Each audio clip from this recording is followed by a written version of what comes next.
Continuing education knows that at the end, students want to graduate, and we can help them do that because we take the time to really listen to their needs and we understand all the different options that are available across the campus for them. We don't take a cookie cutter approach. We realize each student comes with their own story. So whether it's a part-time student looking to complete a degree program or someone just looking for online courses, we're there to connect them to the resources of the university.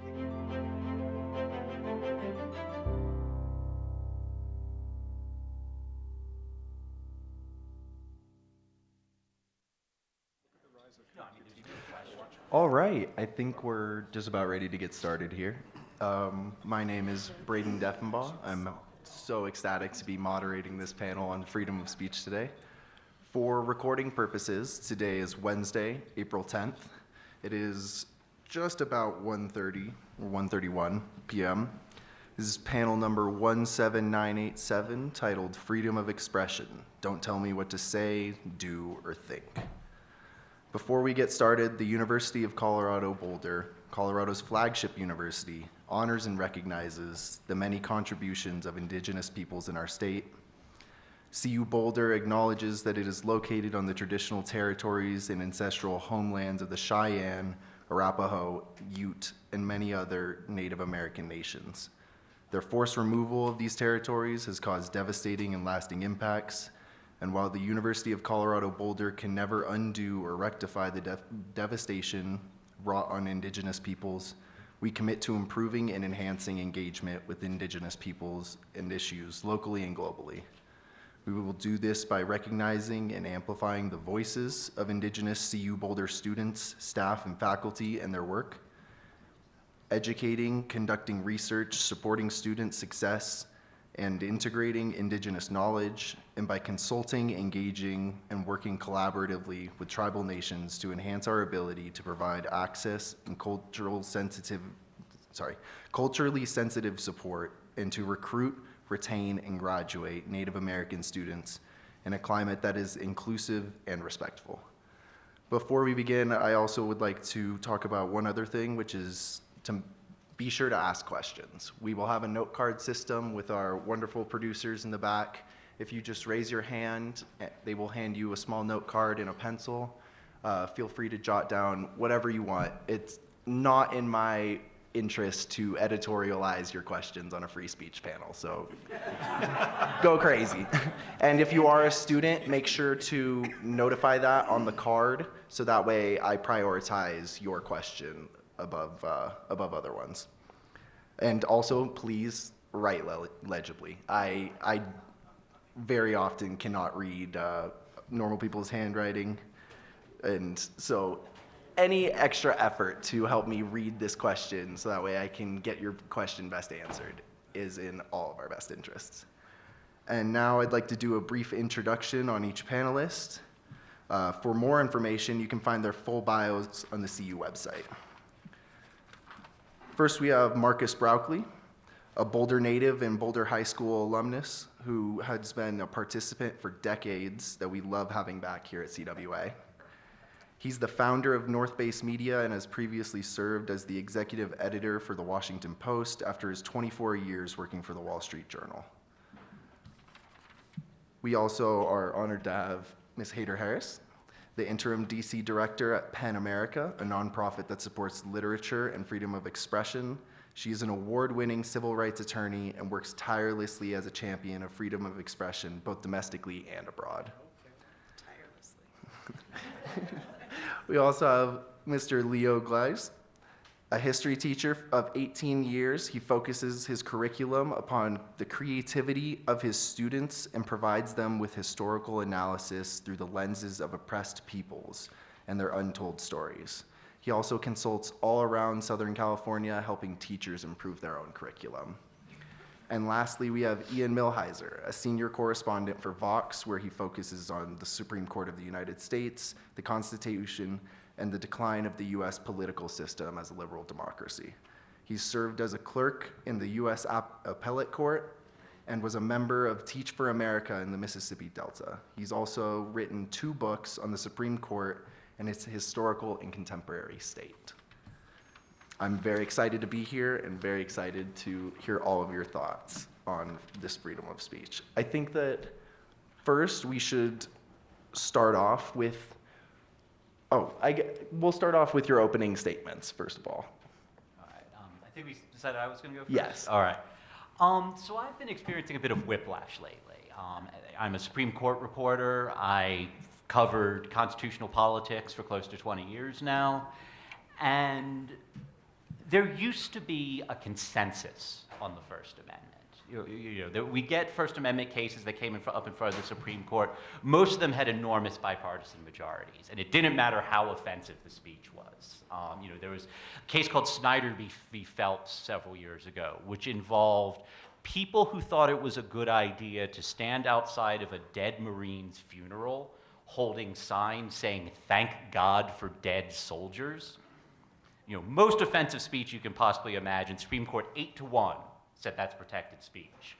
There's a case called U.S. v. Stevens a while back. This was a case about what are called crush videos. I don't want to describe them in too much detail because they will nauseate you, but they were fetish videos for people who get off on animal cruelty. And the Supreme Court said, you can ban the literal killing of animals, but they said that these videos were, in fact, free speech.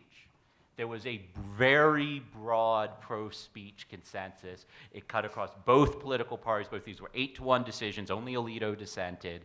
And that's how I thought things worked when it came to free speech issues.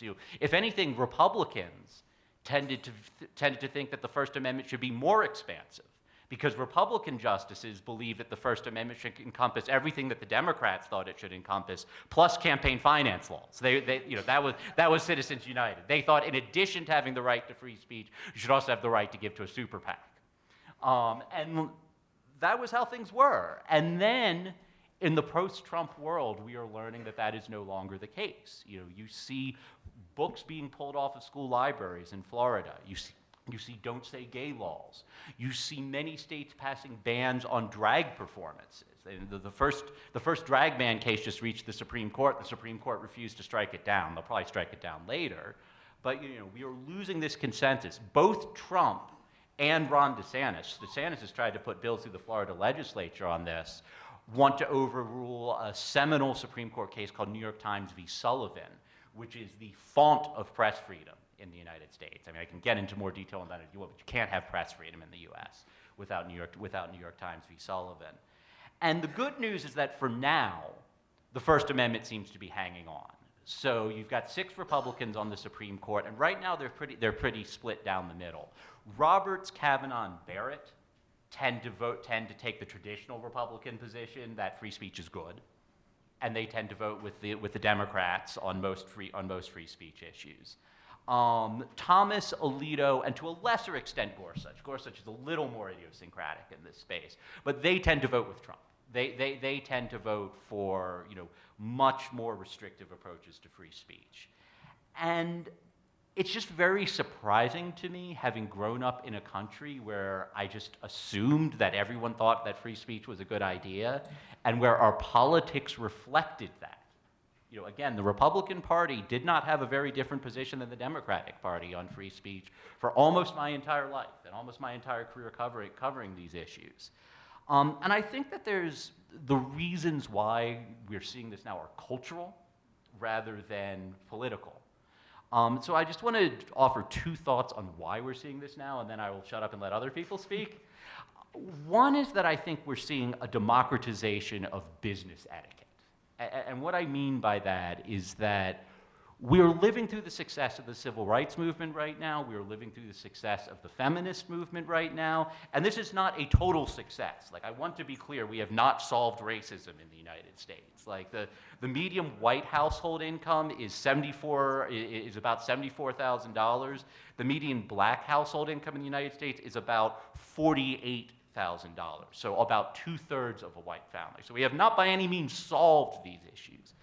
But we have achieved in many workplaces what the Supreme Court referred to in its Grutter v. Bollinger decision as a critical mass. There are behaviors that women have always found obnoxious.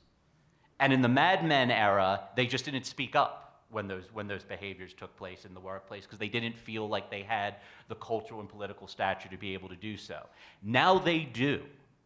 And so men are being asked to behave in a different way, not because it's suddenly our values changed, but because women are now in a position to say, look, this has always bothered me. There's some behaviors that have always bothered many black people. There's some behaviors that have always bothered many Latinos. There's some behaviors that have always bothered whatever demographic group that you want to insert. And the thing that has changed is that now they have the power to insist that the etiquette of their business, of their place of work, aligns with what those realities are. Now, I will tell you as a white person who has lived through this shift, it is sometimes frustrating. I have learned to code switch, and let me tell you, that shit sucks. Like, it is not fun. Well, as a white person, I entered the workplace in a world where the etiquette of my place of business was tailor-made for me, because people looked like me were the only people who had a say in it for so long. Now it's not tailor-made for me, and that means I have had to learn to speak differently in a professional setting than I would in my home, which is a skill that people who do not look like me have had to learn their entire lives.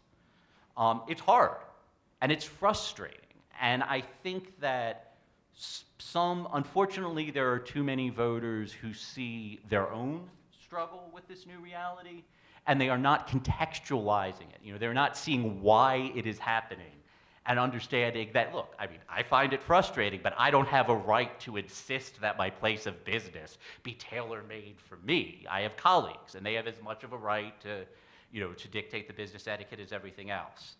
And then the other thing that I think is driving this right now, and then I promise I will shut up, social media is an accelerant. There is an article, if you follow left of center media, you've probably read this article a dozen times. It's published every year. Someone publishes some version of this argument around Martin Luther King Day. And it's a kind of takedown of the I Have a Dream speech. It's a left takedown of the I Have a Dream speech. And the argument is essentially that Martin Luther King had a very radical agenda, which is true. The I Have a Dream speech did not capture the full scope of his anti-poverty agenda. It did not capture the full scope of the anti-war agenda. And that on Martin Luther King Day, we shouldn't just play that one speech. We should be aware of the full radicalism of his agenda. All of that is descriptively true. But there's an explanation for why that speech did not capture the full breadth of his agenda. And that's because Dr. Martin Luther King was an extraordinarily effective political advocate. The Southern Christian Leadership Conference had a political agenda, a lobbying agenda that they were trying to get through Congress. And so he gave a speech that advanced the specific political goals that they were trying to advance in 1963, and which actually became law in 1964 and 1965. Political groups, smart political activists have always thought about when is the right time for me to bring something up? When is the right time for me to push on this? When is it time? That's just something we all do in our social action. When I find someone obnoxious in my personal life, I don't always bring it up. You think strategically. I think what social media has changed is that someone's always going to bring it up. And there's always going, and once it's brought up, the tweet is going to go viral or whatever. And so now we no longer, groups that historically had the ability to think strategically and think, do I really want to bring this thing up right now? Now every grievance is being brought up simultaneously. And so I think that in that environment, it's very easy to get the impression that something has changed very radically. All of a sudden, all these people are agitating who have never, and that is not true. What has happened is that individuals now have more ability to put things on the agenda. And so we've seen, I think, structural changes, which I think are largely positive. More connectivity is good. A work environment where everyone has input into the business of their workplace is good. But it has produced this tremendous political backlash. And I'll close more or less with where I started, which is that right now the First Amendment is holding on. Right now we have a 6-justice majority in favor of the Sixth Amendment. If Trump wins, he needs to appoint 2 people and we lose it. Thank you for that. That was very powerful, very insightful on that. Leo, do you want to continue with the opening remarks? Yeah. I guess it's kind of hard following that up, but I will attempt to do my best. Restrictions on free speech have always been tried in this country, whether we are talking about the Alien and Sedition Acts in the 1700s, or whether we're talking about Texas v. Johnson and burning a flag. That part should be not surprising to us. Like, what we're seeing today is not something that's happening in a vacuum, but it is unfortunately sort of like the process repeating itself over and over again. And even in like the global construct of banning books, like that is something that also isn't uncommon. It is something that has happened throughout history. We can date back all the way back to ancient China, and we can take it all the way through Nazi Germany. We can take it all the way back through, medieval Europe and scientific theory of, the earth, God forbid, actually revolving around the sun, and, not everything else revolving around the earth, and, some of the consequences that came with that. So when it comes to book banning today, hopefully we're not surprised by it. It is something that has always happened. And I guess, to kind of shorten up my intro speech, I try to think about, as humans and as adults, which we all are in this room, what do we want for young people in this country? And what do we want for young people around the world? What kind of young adults do we actually want to raise? And, what skills and what qualifications and what sorts of attributes do we want them to have? And then we have to think about how we help them get there. Because when it comes to banning books, in every society and in every place in which that has happened, it has always been done to the benefit of the powerful, and it has always happened to come at the detriment of the masses.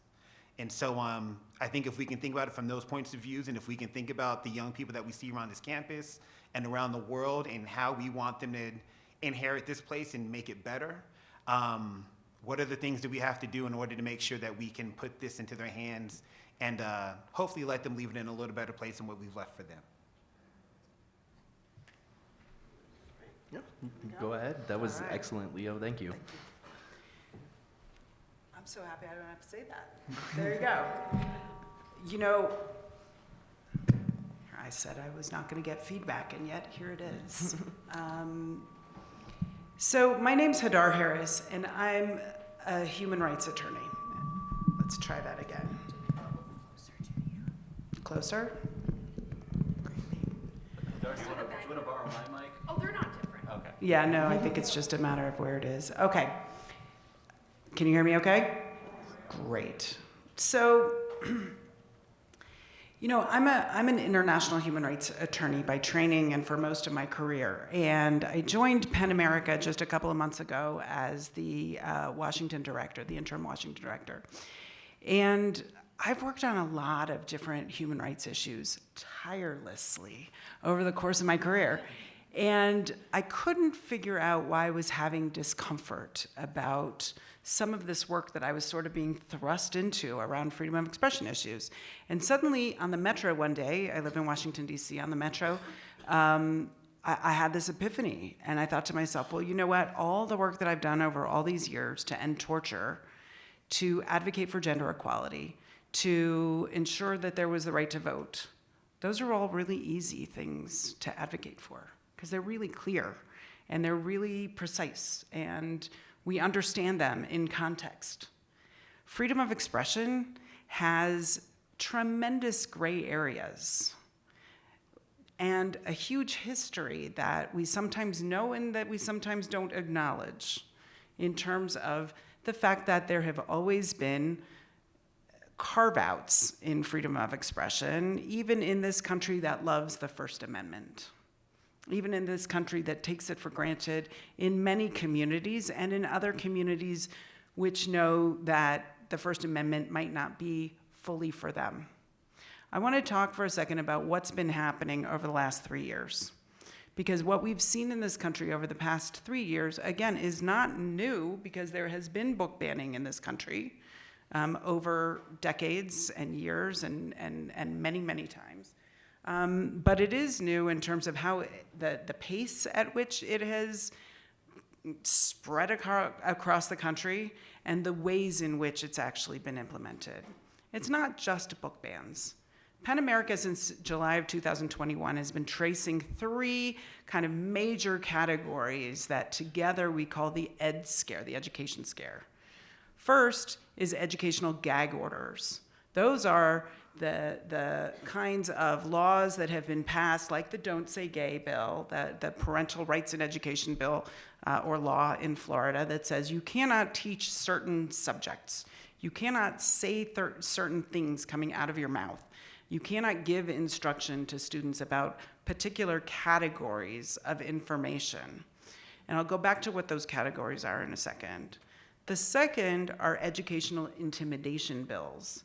Those are not direct censorship bills. Those are sort of more indirect censorship, where they create a chilling effect so that teachers or librarians or school administrators are kind of worried about being even criminally penalized, because in some states there are criminal penalties for certain kinds of information or instruction or information that teachers are imparting to students. And that creates an overbroad chilling effect so that teachers just will self-censor and not teach about certain things. That leads sometimes preemptively from librarians taking books off the shelves when they don't need to because they're afraid to get in trouble. And then the third category are book bans. And that's where books are actually taken off the shelves, either in order to review them, which might take a really, really, really long time. And so they are taken out of circulation. We count that as a book ban, or to ban them completely. To give you a sense of the scope and a sense of what's actually going on here, there have been hundreds of bills that have been introduced in almost every state in the country in one of those 3 categories, and sometimes in all 3 of those categories. To date, right now, we have at least 40 educational gag order laws in place. We have 39 educational intimidation bills, educational intimidation laws in place. And book bans that have spanned at least 41 different states, where more than 6,000 instances of book bannings have happened. We see a trend, and we see a lot of commonality about what's happening across the country. In 2021, 2022, it started with educational gag orders around the teaching of critical race theory and issues of race and slavery, and this concept of critical race theory that actually most of the people that were saying that it was a terrible thing didn't even understand what it meant.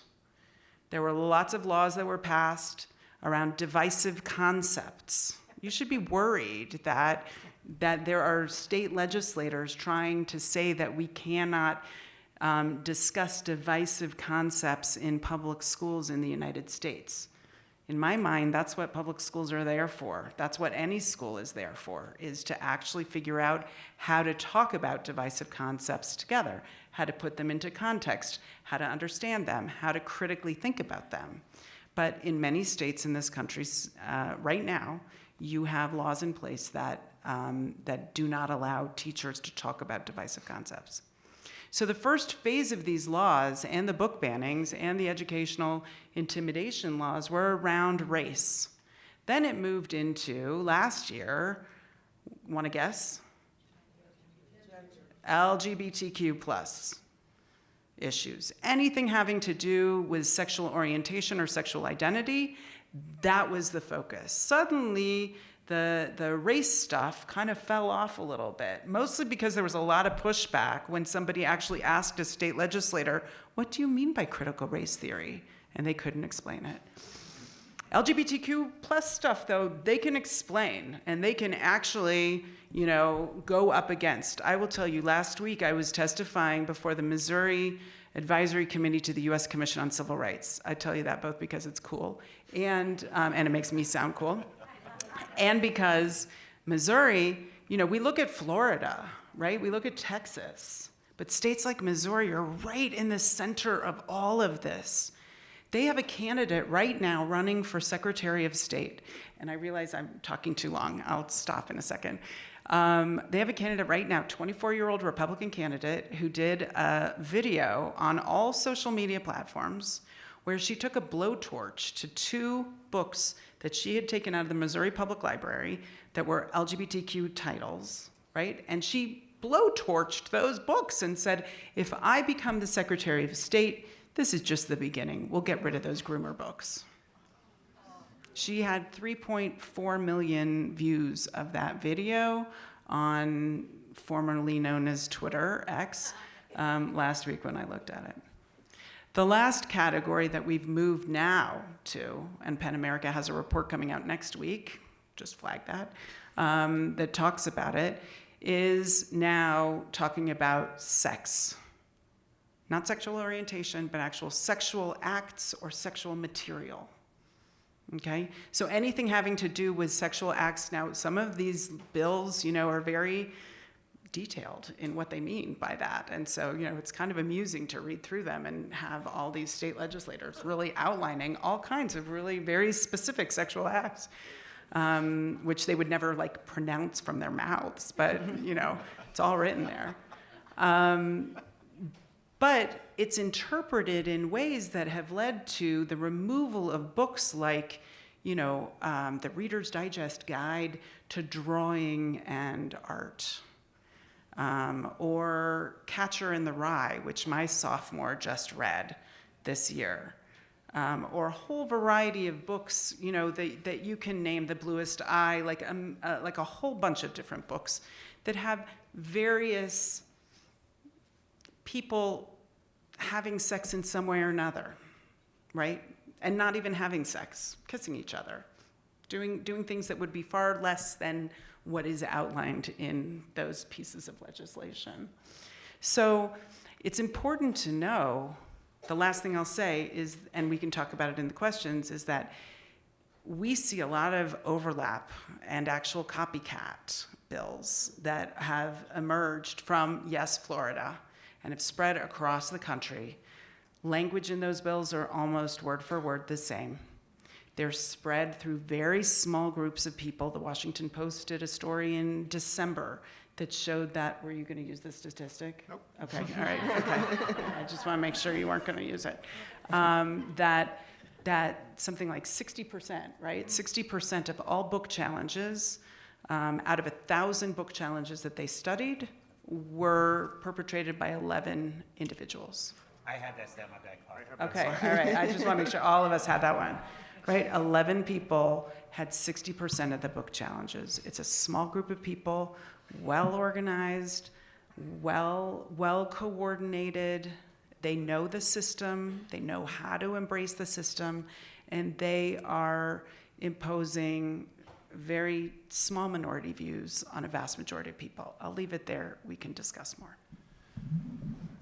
So I'm not going to be able to compete in depth or authority with the people who came before me. I will ask the question that's on everybody's mind, which is, okay, so they write this legislation banning certain things in publications, and the things that they want to ban, they've written in the legislation. So is the legislation itself now in violation of itself? You know what? If you were to actually give it to a student, it would be, Nice. in Missouri, let me tell you, in Missouri, under a law that currently is in effect since July 2022, if you were to actually, as a guest speaker, give the text of that law to students in a classroom, in my understanding, Any age? any age, including high school, you could be criminally fined $2,000, found criminally liable for a Class A misdemeanor, and jailed for up to a year. So don't go to Missouri. So that's super great. That's a fact that everybody should take away from this. They've successfully banned themselves. There's 2 things I want to talk about, but the first one, I'll just be brief. And I think everybody already knows this, but I spent a lot of my life in China, and I read a lot about Chinese history, and many of you will be familiar with the Cultural Revolution. which was obviously driven by somewhat different political agenda than the political agendas in this country today. But we do live in a cultural revolution time. And on both sides, there are things you can say and can't say. And there was a line in China during the Cultural Revolution: better to be read than expert, meaning it's better to be loyal to Maoism, the red son of Mao, than it is to be loyal to facts. Which is why later, when Deng Xiaoping came to power, he talked about seek truth from facts. He was trying to differentiate from that period. Well, in our time, in our country, a lot of people would rather be read than expert in either camp, on the left and on the right, and it's a problem. I want to put on my glasses so I can read my writing. I want to discuss how the First Amendment hasn't been used to hasn't been used to suppress speech, which actually is an interesting little corner of the question around free speech right now. So the free speech problem in America, and I think there is a problem around free speech, not that there shouldn't be free speech, but that free speech is becoming a battlefield. It takes place largely on these giant technology platforms, on Meta, on X, formerly Twitter, on new platforms like Snapchat. And all of these platforms have taken a view, and Silicon Valley, the tech bros who dominate Silicon Valley have a very libertarian view that it's not their job to police content on their platforms. And they invoke, Elon Musk prominently and frequently, they invoke the First Amendment to explain why they do not suppress speech on their platforms. And they fundamentally misunderstand the First Amendment and its relationship to them, because they are companies, they're private companies, and they actually have the right to decide what content to distribute or redistribute or send to people. And they choose not to get involved in that. So you have X and Elon Musk himself, frequently from his own account, promoting recycling, recirculating false information, and information that's designed to create and widen fissures in our society.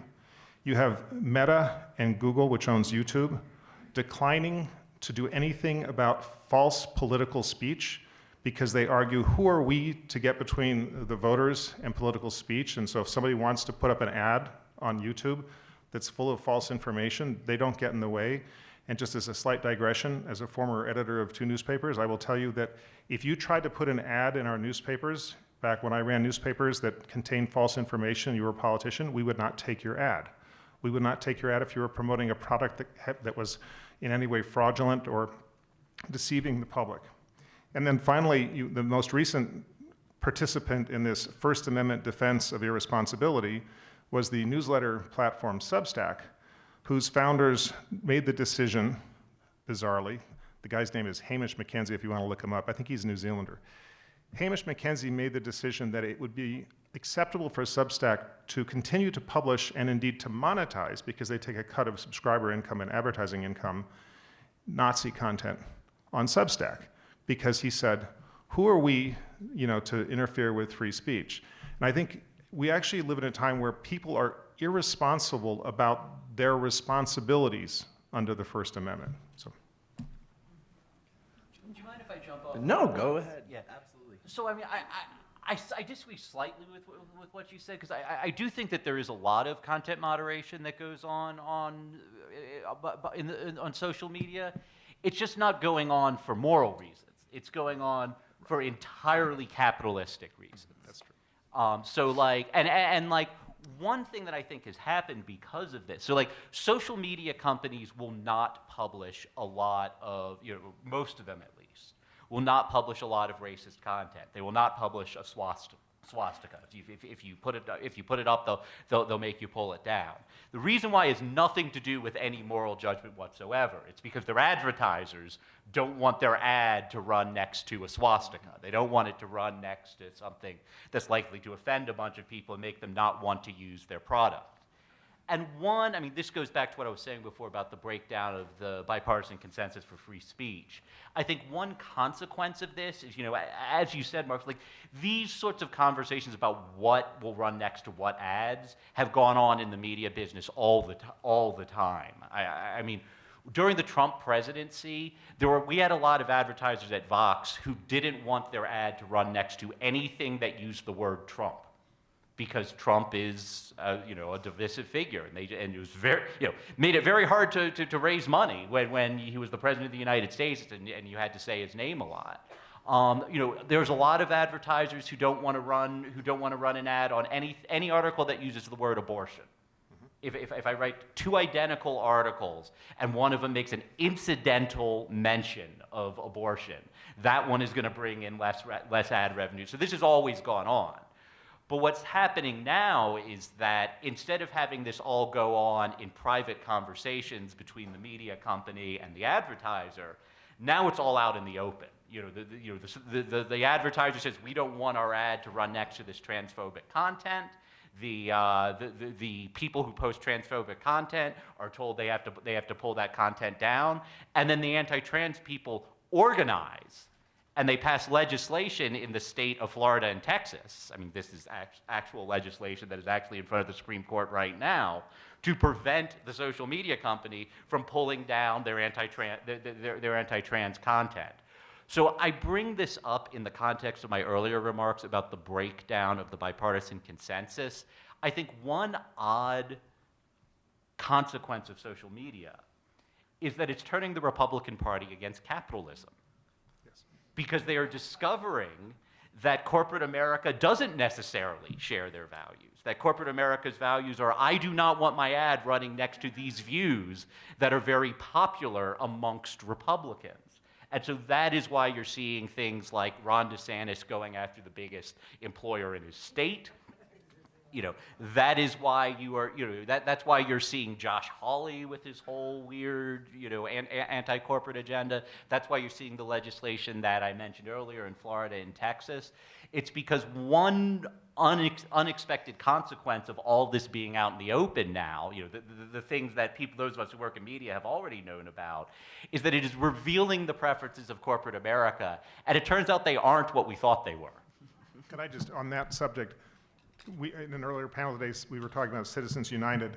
One of the things about Citizens United that was interesting is most big corporations really hated that decision, because companies don't want to be hit up by political groups to have to fund their various campaigns.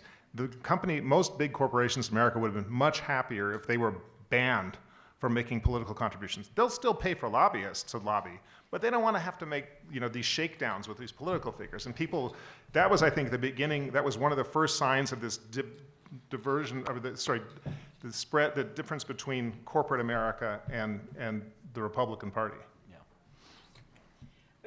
But also you have to agree that there's been a big gutting of the trust and safety and the content moderators in the platforms. I don't think that we should go into that right now, because we've got other stuff that we should be talking about, but it is also the economics, and with the big layoffs that the platforms have undergone over the last year or so, they've really gutted a lot of the content moderators and the trust and safety people that we would, for example, talk to about best practices or better practices to fight disinformation, for example. There are very few people to talk to over there these days. So, but yeah. Literally. Well, I didn't want to say that, but yeah, I can say that. Anyway. So we have a question from a student that I think is really good. So in all public schools, who should be responsible for the promotion or limitation of free speech? Does it start and stop with the teachers? Does the elected school board have too much influence right now? Should administrators be involved, or does it go as far as the state and federal government? And I think Leo would be excellent to take this one first. All right. I am glad that we kind of get back to centering students in this, because I think that they are ultimately the most important. And unfortunately, like even up on this panel, like I feel a bit like a bit of a hypocrite, because there is no student voice here, and there should be. We would all, rightfully so, not be okay with a bunch of men passing women's health legislation. And we would all rightfully not be okay with a bunch of billionaires sitting around in a room making, legislation that impacts the rest of us who are not billionaires. And yet, and still, when it comes to this discussion, it ends up being a bunch of adults kind of talking back and forth. over the kids' heads, which are the ones that are being impacted by this. There is no like simple solution to who should be passing this legislation or who should be ultimately in charge of it. But no matter what, configuration you come with, there should be students that are involved in that process. This is legislation that impacts them. And to not have them involved in that process is neglect. And it begs the question, like, who are we serving with this? Because I've been in education for, 18, 20 years. As long as I can remember, I'm a lot older than I look. And in all the content that I've ever taught, which a lot of it is not very easy to get to, and the conversations that we have are not always very pleasant, but I've never once, and this isn't hyperbole, but I've never once had a student walk up to me after class and say, you know what, that was too hard. I did not want to learn that. Now they'll go home and talk to the parents and ask questions, and I'll get emails from their parents that wanted to ask like why I'm teaching that or what the purpose of it is, or they'll talk about themselves as a parent being made uncomfortable at the dinner table. But I've never gotten one of those comments or questions from a student. And I think that part is really telling. Because no matter what we think of kids, they're not too young. They're not too young to learn about complex and complicated topics. They're not too young to understand, the types of books that they like or they don't like. And I think that when it comes to freedom of expression and free speech in schools, it should be a concerted effort between, teachers, administrators, the school board, state legislators, but there has to be the student component and the student voice in that. And if it's not, then we have to question what we're doing and why we're doing it. Can I Of course, go ahead. So, education is something that we do in partnership, right? We do it in partnership between highly trained teachers, highly trained librarians who get degrees in library science, which is actually a professional field of study. So don't underestimate your librarian. We do it with administrators, we do it with school board members, and we do it with parents and with students, right? When we think about students' rights to education, we think about it in terms of a student's right to information. Think about it for a second. It's not about the right to education, it's actually about the student's right to information. And you hear in a lot of the book banning debates about parental rights, right? The parents have the right. The Don't Say Gay law was parental rights in education. It's like living in opposite land, right? You use this language, but you actually mean something other than what you're actually saying. So the parental rights movement is part of what sort of spurred this spread across the country. But parents always have had rights to their child's education. I have 2 kids, and the amount of time that I have had to spend in meetings with their teachers, in helping them with their homework, in going to PTA meetings, which I've never really done because I know that we're videotaping this. I don't want somebody to call me out because I've never been to one. But I could go to one if I wanted to go to one, right? And now you have to go to one. I am not going to one. I'm still not going to one. School board meet, but God bless you guys who do, right? And I know that many of you do and have for years gone to those PTA meetings and go to those school board meetings. There are lots of parental rights in education, but parents don't have the rights to intimidate teachers about what they say in the classroom or the curriculum that they're putting in front of students. They don't have the right to pull a book off a shelf because they don't want their kid to read it. They have the right to not let their kid read it. They don't have the right to not let everybody else's kid read it, right? If a librarian who is trained in library science says that these books are appropriate for this age group, and we want to make them optional and available because a student has the right to information, then those books should be in the shelves. And if there's a challenge to that book, then you know what? You know who gets to decide? Hopefully, there's a committee that's convened by the library and the school that consists of the person who challenged and an administrator from the school and a teacher and some students who all sit down together, read the book, look for what's objectionable, why it was challenged, and then come to a decision together, right? There's due process involved. So, the question of who gets to decide, I would say that we all get to decide, but those 11 people don't get to decide for all the rest of us. Thank you. Ian or Marcus, would you like to add anything else to that? We can get to another question. Another student question was about the concern of free speech that teachers are being limited in. What are the broader ramifications of these laws? Like, could it eventually nix free speech, like, as a whole? Does it just serve as a problem for the children? Like, anybody who wants to take this can go ahead. I mean, all of us some broad thoughts about, I guess, what the constitutional framework is here. So, constitutionally, like, issues like the Don't Say Gay law are more complicated than just saying, no, you can't do that. So states are allowed to have curriculums. They're allowed to say, for example, we hired you to teach algebra. And so if you decide to spend that time teaching Japanese art history, you're not going to be a teacher in this school district anymore. And that's not any commentary on the worth of learning about Japanese art history. It's just that the state is allowed to decide it's going to have an algebra teacher and not a Japanese art history teacher. And so similarly, as a constitutional matter, Florida has the right to say that our curriculum for high school US history students does not include Harvey Milk. That is just not part of the unit that is part of the mandatory curriculum. But the problem, I mean, first of all, the biggest problem you have with the Don't Say Gay law is it was so vague. Like, it was unclear the way that it was written whether a teacher could, if a teacher had a same-sex spouse, whether they could display a picture, whether they could literally say the word gay. I mean, what happens if you have a student who just asks a question about a character, is this character gay? Is the teacher allowed to respond to that? What happens if you have a gay student who comes to the teacher seeking some sort of counseling?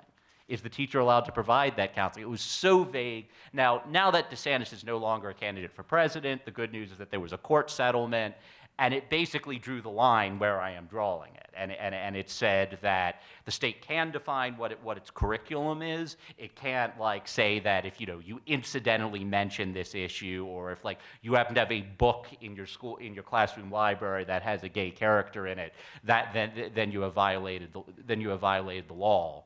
But I guess I bring up that framework to show that there are going to be difficult constitutional questions at the margins here. The rule is not that a teacher is allowed as a teacher to teach literally whatever they want, regardless of whether they hit on all the items on their school's curriculum. There are still government employees, and the government does have some right to say, hey, we are paying you to do this thing, make sure you do this thing. I think where I would draw the line, I think the correct place to draw the line is if you have the algebra teacher who incidentally mentions a piece of Japanese art in one of their lectures, that's not a firing offense. And similarly, if you have a teacher in Florida who incidentally mentions something having to do with the concept of homosexuality in one of their lectures, that should also not be a firing offense. But as a constitutional matter, once we get more sophisticated lawmakers addressing these issues, and they aren't just writing these bills because they want to make political points or give a boost to their presidential campaign, I think it's going to get harder to challenge, to challenge the kinds of stuff that a more sophisticated lawyer could draft, because states actually do have a fair amount of leeway to say things like, look, this is in the curriculum, this is not in the curriculum. I would say this, I guess my one point of contention with that part is we can't just kind of take for granted that we're going to all of a sudden get this new wave of politicians that are going to think better and do better. All of that starts in school. And if we are now in schools and in a country in which we are banning books and stifling, intellectual thought, and critical thinking and the inability to have conversations and, oh my God, we actually disagree and we don't know how to handle that, then all we're going to do is continuously perpetuate this cycle, and it's going to continue on. And so one of the big issues when it comes to, the idea of free speech in school is that, unfortunately, what it ends up doing is it ends up stifling, that creative thinking and that critical thinking that is absolutely needed in order to make, people more well-rounded and make us more open and make us more empathetic. Because life is gray. It is not black and white. And no teacher is going to stand up in front of you and say that they have ever been perfect in their life. I step in it proverbially like every single day, and I will make mistakes, and I'm okay with that. And I have to know that when I'm in my classroom, I'm hopefully developing an environment in which if I say something that a student doesn't necessarily agree with or that they think might have been hurtful, that they feel empowered enough to come to me and say, hey, Mr. Glaze, I didn't necessarily like that, and these are the reasons why. Or, hey, can we have that discussion in class? Because without that, that should be one of the most important things that they learn in school is not necessarily, what 2 + 2 equals, even though all that stuff is ultimately important. But school is meant for the social part of this and learning how to become, more human and to become young adults and to grow into the people that are going to take over this country and hopefully lead it into a more promising direction the way that we've left it.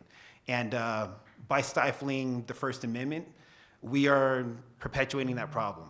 And so we can't take it for granted that, the next wave of politicians is going to do anything better when we're literally passing legislation that stops these kids from critically thinking or seeing themselves in a curriculum. Because when we do that, these kids walk away from classes and from school not being seen or not being heard, and also believing that their teachers don't care, which for most of the teachers that I know is categorically untrue. But when you do fear that you could get in trouble for talking about a controversial topic or about a controversial figure or sharing what might be a controversial opinion, that ends up being what happens. And having the support of other teachers, of administrators, of school districts, of parents is important for teachers to go out there and do the job that they've wanted to do for so long, and that is to educate kids in all the ways. And so every once in a while, if that algebra teacher wants to talk about Japanese art history, why the hell not? Because honestly, that's going to be something that those kids remember. And they're also going to know that algebra teacher is not just an algebra teacher, but, they're also well-rounded and have other interests as well. And, the really great teachers can also use algebra and combine it with Japanese art history to come up with something even more amazing. So. It's an excellent point. Very much so. Yeah, and one of the things that we see with this chilling effect where teachers are scared to say something in the classroom is that people are leaving the teaching profession. The people, it's not worth it anymore to do this and to get this blowback. So if the teachers are not going to be allowed to teach and we have a problem filling the teaching slots, the kids are not able to get the information that they need to be able to think and know and learn and read, right? We have a real crisis in critical thinking, but we have an even bigger crisis in democracy. And I think that coming into this from that frame is really important to understand. So while I said before, I'm going to take back what I said, I haven't been to the PTA meeting. But I will tell you that if there was stuff going down in my school district and in my kids' school, I would be the first one there. And I would be the first one there at the school board meeting too. And I would organize my friends to all be there as well. And that is something that all of us, whether you have kids in school right now or not, whether you were parents in the school district, whether you were teachers or librarians, need to remain vigilant around. Because the only way to fight back against this stuff is to get involved and to jump in. There's a number of questions about disinformation and revisionism from the audience. I'm just going to composite them into one good question. How do you put this is applicable to literature, to academia, and to the media, I feel like. How do you properly put forth something that's defined as revisionism so that way there's not concerns about it being misinformation? I'm not sure I understand.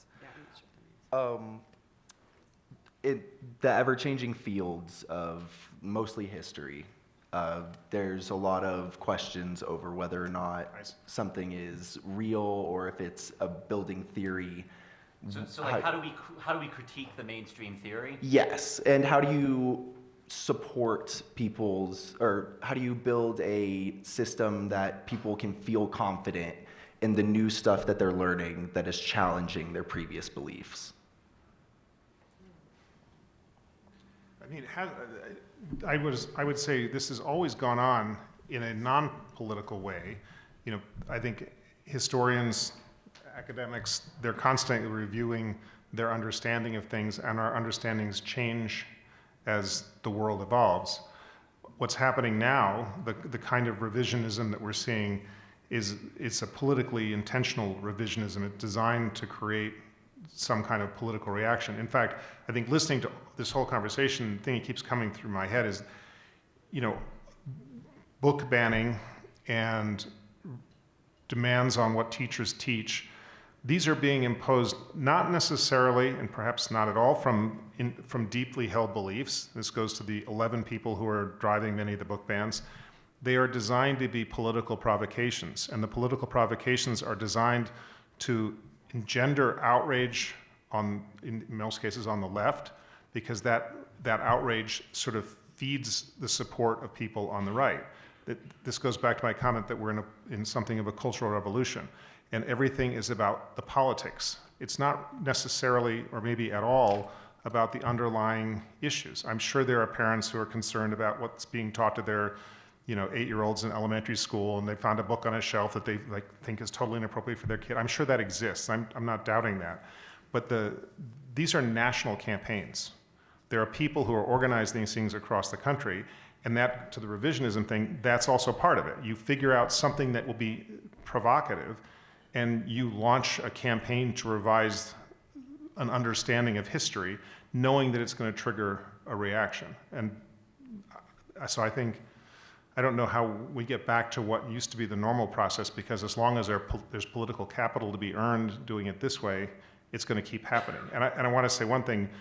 On the other side of this, the language that is used by people who are defending against these kinds of actions, the phrase book ban, which Penn correctly uses a lot in its campaigns and its efforts on this, is a good phrase, because if you do it in polling, you find that Americans right and left don't like the idea of book bans. So, not all the things that are described as book bans are really book bans. With all due respect to Penn, Penn does really important and good work, but by calling it a book ban, it also has a political advantage on the left, because it gets people exercised like they don't want book bans, even if some of these things aren't full-on book bans. So both sides are using this for political purposes. If you don't mind, I might push back against one of the premises of the question. Go for it, please. I think This is a that freedom disinformation expression is panel. overrated as a problem in our society. I think the underrated problem in our society is non-information. And you see this especially in the media. So we are living through a 25-year-long collapse of media in the United States at the sub-national level. We still have very good coverage of national politics. We have virtually non-existent coverage of local politics and very little coverage of state politics. The reason why, the biggest factor in this is a website that most of you have probably haven't heard the name of for 15 years, Craigslist. The biggest factor is that newspapers used to get all of their money from classified ads, and Craigslist came along, they vacuumed up all the classified ads, and national outlets, Vox, the Washington Post, we still have a big enough audience that when you aggregate all the people in the United States, that's a big enough audience that you could still make money through subscriptions and ads. But if you are the Indiana paper, there aren't enough people in Indiana, unless you're really, really popular, to sustain a lot of journalism through subscriptions and ads. There are entire countries. I don't know if, say, Great Britain has enough people in it that it will always be possible for them to sustain media through subscriptions and ads. You just need a huge potential base of readers. And so, I mean, disinformation, it's a problem, but the reason why disinformation is able to thrive is because it operates in a vacuum. And the vacuum is created by the fact that no one has a good business model right now to do journalism at the subnational level. I think that when it comes to revisionist history, like, debating history should be a good thing. Like, us being able to talk about history, what happened, how it happened, why it happened, its ramifications, should always be something that is, discussed and talked about, whether it's in the classroom or not.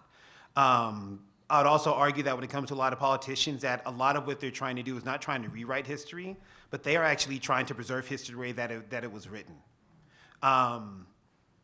Coming up with new thoughts, new intellectual ideas, new topics, is something that does make the status quo a bit nervous.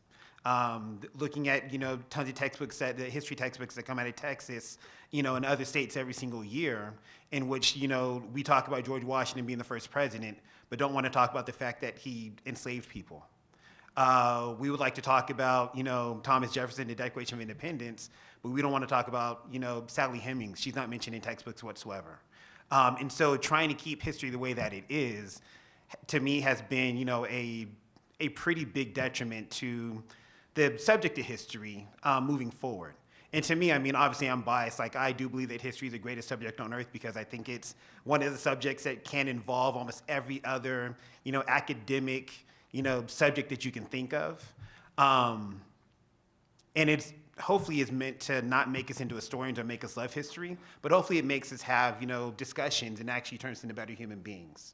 And so for me, when it comes to history, I think one of the reasons why I've been successful in the classroom is the fact that I try to bring history to life, and to me, like, history should be dynamic and not static. If I'm teaching the same exact thing every single year, year after year, I'm not doing my job correctly. If I'm not out there, looking at, the latest scholarship or the latest opinion piece from, a historian or this other person or new evidence that's come along, then I'm not doing my job as a teacher, and I'm not doing my job, most importantly, to those students, which gives them the idea that history is not just, these permanent words that are written in an old textbook that is 700 pages long, but that we can learn history from news articles, that we can learn it from, the internet, that we can learn it from each other, that we can learn it as we kind of pass that word down from other people. And so when it comes to revisionist history, I think revisionist history is great. It allows us to look at history in a different light, in a different lens, in a different time period. But what I think a lot of people that are in power are trying to do is they're actually trying to preserve the history that we have, which in some cases has led us to where we are today. And I'd imagine that most of us are not always exactly happy with the direction of this country. And so allowing us to think about history in new ways, and I think about the ways it can inform the future, are ultimately important. But I do think that a lot of politicians and a lot of other adults out there would like to keep history the way that it was and the way that they learned it, because it keeps them safe and comfortable, and it keeps them in the same position that they've been in. We've touched a little bit on it before with the role of social media and the freedom of expression. How does social media and the massive amount of information available, not just to parents, but students who are directly affected by this, how does social media change or affect their reaction to what is going on, even if it's in a state that is completely across the country? I worry that social media is diminishing the quality of the information, I mean, even though there's more of it.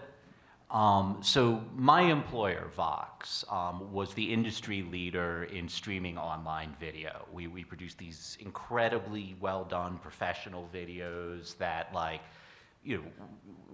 we had expert reporters working on them, we had expert fact checkers, they were these very well-done professional products, and we recently laid off our entire team. And the reason why is because the way that YouTube's business model works, or I think it's the same for TikTok if you try to make money there, is that if you are a 22-year-old and you have strong opinions and you're pretty and you have video editing skills, as a sole proprietor, you can make a ton of money off of YouTube. But once you start layering in the expenses that go into producing a professional, journalistically rigorous product, you hire a reporter who actually knows what they're talking about and who actually does the research and reporting. You try to make it look professional. You have fact checking. You have editors. You have all the checks that go into. You can't make money off of YouTube that way. Like, the amount that they pay content providers isn't enough that a professional media company can pay all of the staffers that you need to pay in order to produce a really well done and accurate factual product. And so I worry that one thing that is happening is that really good, really rigorous journalism and other, really well done, factually accurate, thoughtful material is getting pushed out in favor of people whose primary skills is that they're telegenic and they have video editing skills. I mean, my dog shows up on my TV hits sometimes, so it's fine. But I will say that my 16-year-old, named Leo, who really likes Instagram, really likes Instagram, came to me the other day and said, or I guess it was last month, and said, Florida is trying to ban all social media for kids under 16. I know, because I was working on trying to advocate against it. And so I said to him, guess what I've been doing all day long today, right? But he wouldn't have known that, right? Now, again, it kind of goes back to what's the role of parents, right? We have these conversations in my house, right? He also is very disturbed by the curation of what is coming through his feed on the Israel-Gaza situation. And he says to me, everything that I believe isn't actually on Instagram. And that allowed us to go into a really deep conversation about what it was that he believed and kind of the nuance and what he was not seeing in terms of what was being presented to him. Parents have really big jobs, and part of that job is to curate through conversations of what is in social media. I don't do it perfectly, for sure, because I don't know what the other son, is looking at. But where there is an opening for that conversation, social media can be a really strong tool to help have conversations about what is going on in the world. But you have to be really vigilant, and it is really exhausting to do that, and to do that in a way where that he told me about 2 stories he was seeing. The other 800 billion that he spent 22 hours of his day looking at, I don't know what he saw, right? And it scares me. Well, I'm not a fan of the social media companies in the sense that I think they've chronically underspent on content moderation, on understanding how young people are affected by their products, and I mean, everybody I'm sure knows now the correlation. I don't know the causation, but the correlation between the growth of social media and teen suicides, and especially among girls.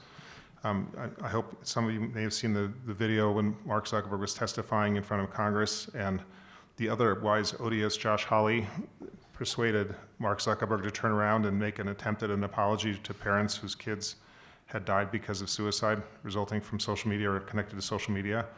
I would make one sort of factual observation about the social media companies and my continuing crusade against them.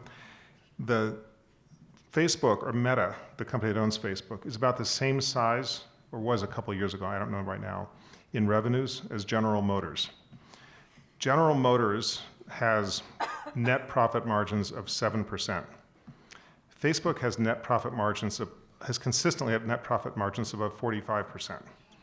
And when Nick Clegg, who's a failed British politician who serves as president of Facebook's global operation, says, as he often does, we spend billions on content moderation.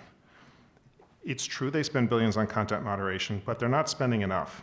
They're not spending enough on the product that they serve to the public so that it's a safe product. It would be as if General Motors distributed cars without brake lights or speed regulators or steering wheels. And I think, I don't think we as a society should give them a pass. I think we should stay consistently hard against the tech companies and their understanding of their role in society, because I don't think they act as responsibly.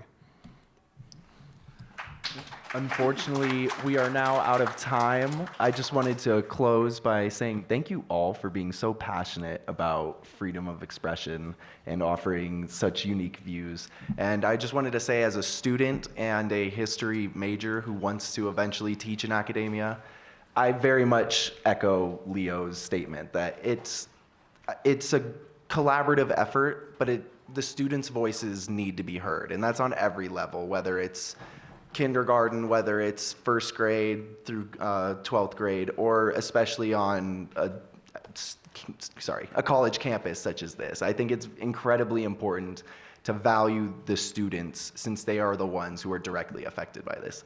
Thank you all for coming here.